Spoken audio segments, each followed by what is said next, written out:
जन्नत में जाने वाले लोग कौन होंगे?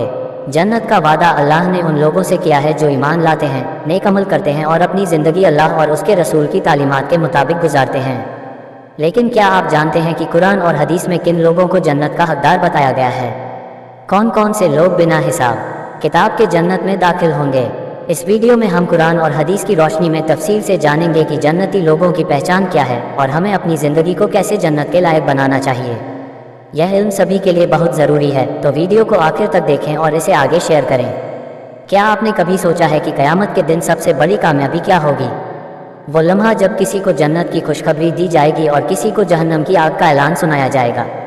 अल्लाह ने हमें बता दिया कि कौन से लोग जन्नत के हकदार होंगे और किन की नजात होगी। आइए कुरान और हदीस की रोशनी में जानते हैं कि जन्नत में जाने वाले लोग कौन होंगे। पहला हिस्सा, जन्नत का वादा किन लोगों से? अल्लाह रब्बुल इज्जत फरमाते हैं, बेशक जो लोग ईमान लाए और नेक अमल किए उन्हीं के लिए जन्नत के बागात हैं जहां वो हमेशा रहेंगे। सूरतुल बकरा 82। यानी ईमान और नेक अमल ही जन्नत का दरवाज़ा खोलने की पहली और सबसे अहम चाबी है। लेकिन सवाल ये उठता है कि नेक अमल कौन कौन से हैं? क्या सिर्फ नमाज पढ़ लेना, रोज़े रख लेना और ज़कात देना ही काफ़ी है? हदीस शरीफ में आता है, जन्नत के दरवाजे पर एक ऐलान किया जाएगा, कहाँ हैं वो लोग जो दूसरों को माफ़ किया करते थे? आज वो बगैर हिसाब किताब के जन्नत में दाखिल होंगे।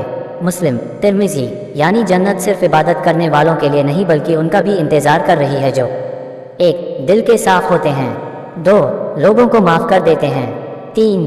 अच्छे अखलाक रखते हैं, 4. गरीबों मिस्कीनों की मदद करते हैं। दूसरा हिस्सा, जन्नत में बिना हिसाब किताब कौन जाएगा? रसूलुल्लाह ने फरमाया, मेरी उम्मत में से 70,000 लोग बिना हिसाब किताब के जन्नत में दाखिल होंगे। सहीह बुखारी, सहीह मुस्लिम। जब सहाबा ने पूछा कि ये कौन होंगे तो नबी ने फरमाया, 1. जो सिर्फ अल्लाह पर यकीन रखते हैं, 2. झाड़ फूंक और टोनों टोटकों पर भरोसा नहीं करते, 3. अल्लाह के फैसले पर राज़ी रहते हैं, 4. और तकवा वाली ज़िंदगी गुजारते हैं। मतलब ये कि जो सिर्फ अल्लाह पर तवक्कुल भरोसा करते हैं और हर हाल में उस पर राज़ी रहते हैं, उन्हीं का जन्नत में बेहिसाब दखल होगा। तीसरा हिस्सा, जन्नत में सबसे ऊंचा मकाम किनका होगा? रसूलुल्लाह ने फरमाया, सबसे ऊंचा मकाम अल्लाह उन लोगों को देगा जो इल्म सीखते और सिखाते हैं, जो सबसे अच्छे अखलाक वाले हैं और जो तारानकन अपने माँ बाप की खिदमत करते हैं। तिरमिज़ी। 1. सबसे ऊंचा मकाम उन लोगों का होगा जो दूसरों को फ़ायदा पहुँचाते हैं। 2. जो सच्चे दिल से अल्लाह और उसके रसूल से मोहब्बत करते हैं। 3. जो अपने रिश्तेदारों और पड़ोसियों से अच्छा बर्ताव करते हैं। यानी जन्नत सिर्फ नमाजियों के लिए ही नहीं बल्कि नेक सिफतों वालों के लिए भी तैयार की गई है। चौथा हिस्सा, जन्नत से महरूम रहने वाले लोग। अब सवाल ये भी उठता है कि कौन से लोग जन्नत से महरूम रह सकते हैं? हदीस शरीफ में आता है, जो शख्स अपने माँ बाप की नाफरमानी करे, जो तकब्बुर करे और जो दूसरों के हक मारे, उसके लिए जन्नत हराम कर दी जाएगी। सही मुस्लिम। मतलब अगर हम गलत रास्तों पर चलते हैं, लोगों का हक मारते हैं, घमंड करते हैं और बड़ों की नाफरमानी करते हैं, तो ये आदतें हमें जन्नत से दूर कर सकती हैं। अब हमें देखना चाहिए कि हमारी ज़िंदगी जन्नत के लायक बन रही है या नहीं।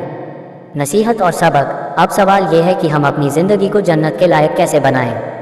कुरान में आता है, जो कोई अल्लाह और उसके रसूल की इताअत करेगा वही जन्नत के सबसे ऊंचे दर्जे पाएगा। सूरतुन निसा 69। मतलब साफ है। 1. हर हाल में अल्लाह की बात मानें, 2. सच्चाई और अमानतदारी से ज़िंदगी गुजारें, 3.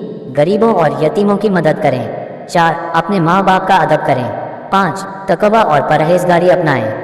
अगर हम ऐसा करेंगे तो इंशाअल्लाह जन्नत में हमारी जगह पक्की होगी। अगर आपको ये वीडियो पसंद आई तो इसे लाइक करें, शेयर करें और हमारे चैनल हदिया वॉइस को सब्सक्राइब करें। अल्लाह हमें नेक रास्ते पर चलने की तौफीक दे।